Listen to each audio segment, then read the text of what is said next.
안녕하세요. 오늘은 100권의 책을 출간한 정명섭 작가님의 노하우를 녹여낸 계약서를 써야 작가가 되지 란 책을 가지고 리뷰를 해보려고 합니다. 이 책은 깊은 나무에서 2020년 10월에 출판을 하였고요. 저자는 정명섭 님입니다. 저는 저만의 책이 서점에 나오는 상상을 하는데요. 알라딘 서점 1위, 베스트셀러 교양 1위, TV에 소개된 그 책, 이렇게 타이틀을 다는 게 얼마나 즐거운 상상일까요? 상상만으로도 너무 기분 좋은 이야기입니다. 누군가에게 지식적으로 도움이 되고 남에게 인정받는 느낌일 겁니다.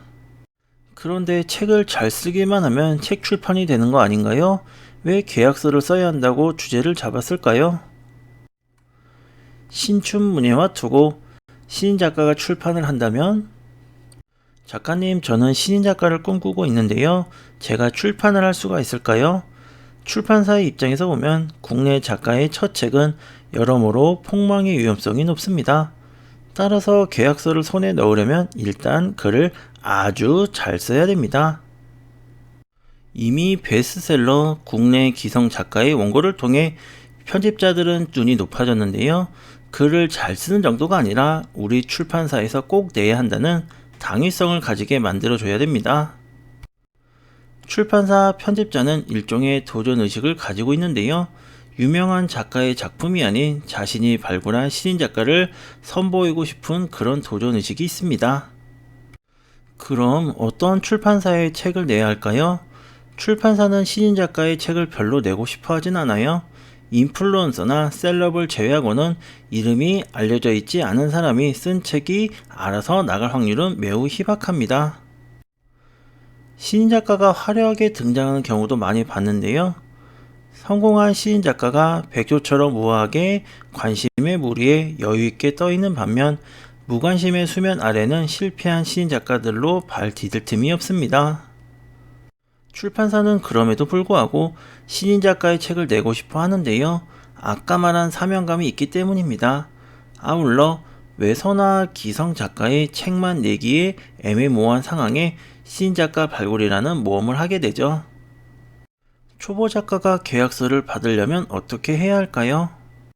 출판사가 작성한 계약서를 받기까지는 어떻게 해야 할까요? 그러니까 좋은 글을 써야 합니다. 출판사가 보고 당장 혹해서 전화번호를 확인하고 싶어 할 만큼 그런 글을 쓰는 방법은 저도 잘 모르겠습니다. 청소년 소설만 전문적으로 내는 곳에 직장인을 위한 에세이 투고를 한다면 책을 내고 싶어 한다는 작가 지망생이 출판사에 대한 기본 정보 조사 없이 투고를 하는 것은 어리석은 일입니다.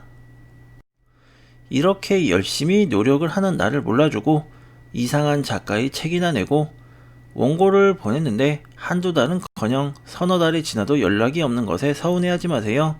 세상에는 당신을 알아봐줄 수많은 출판사가 있습니다. 내 아이디어와 글을 누구보다 사랑하는 곳도 적지 않을 것입니다. 스티븐 킹이나 조앤 K 롤링까지 유명한 작가 중 낙담하지 않은 사람은 없습니다. 그런 고생들은 계약서를 받는 순간 까맣게 잊어버릴 것입니다. 출판사에 원고를 보내면 끝이 나는 건가요? 오해하지 말아야 할 것이 작가가 써준 출판사에 넘겨준 원고는 완성된 최종본이 아니라 초고입니다. 즉, 첫 번째 쓴 원고입니다.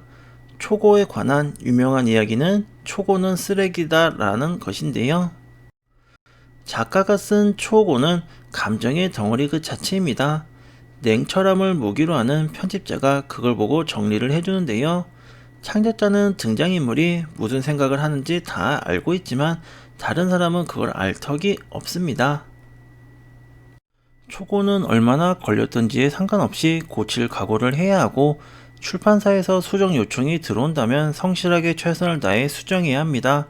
아울러 오탈자나 오기에 대한 수정도 이루어집니다. 계약서가 왜 중요할까요? 작가의 계약서 관련 흑역사입니다. 계약서를 왜 꼼꼼히 봐야 하나요? 나중에 피눈물을 흘리지 않기 위해서입니다.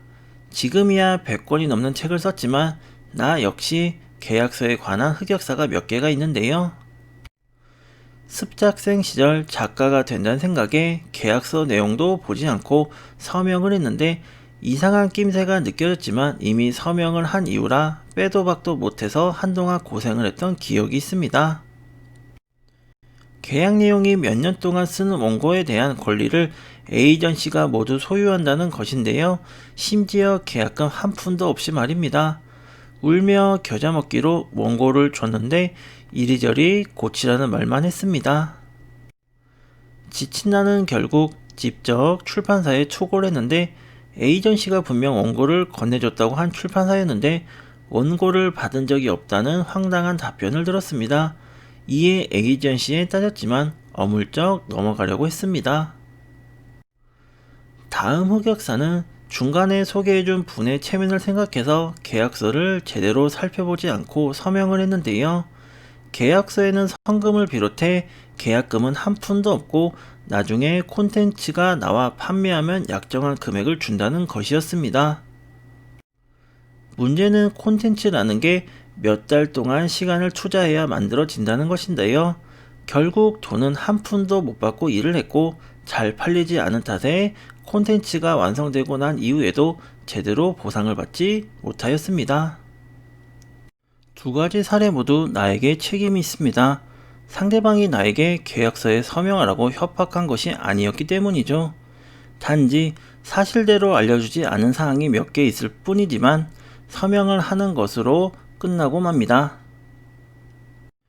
이 두 개의 계약은 나의 작가 인생을 완전히 망칠 뻔했습니다.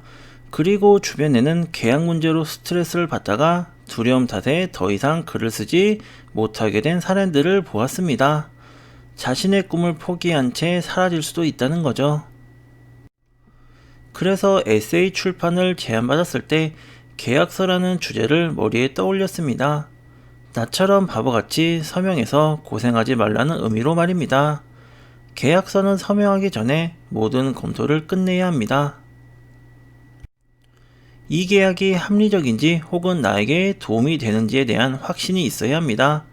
내가 쓴 글을 책으로 내겠다는 생각에 너무 파묻힌다면 나중에 어마어마한 부메랑이 되어서 돌아올 것입니다. 계약서를 쓸 때 인쇄는 어떻게 되나요? 인쇄는 대개 10%이며 사파가 들어가는 동안은 그림 작가와 글 작가가 10%의 인쇄를 일정하게 나누는 경우가 있습니다. 엔솔로지는 인원이 많기 때문에 인쇄가 더 적어집니다. 계약금은 선인쇄라는 개념으로 인쇄를 미리 받는다고 생각을 하세요. 인쇄는 각 쇄를 찍을 때 지급이 되는데 2쇄부터는 판매량에 따라 인쇄 여부가 결정이 되고 출판사마다 지급 기준이 다릅니다. 인쇄가 10%가 아닌 데도 있나요?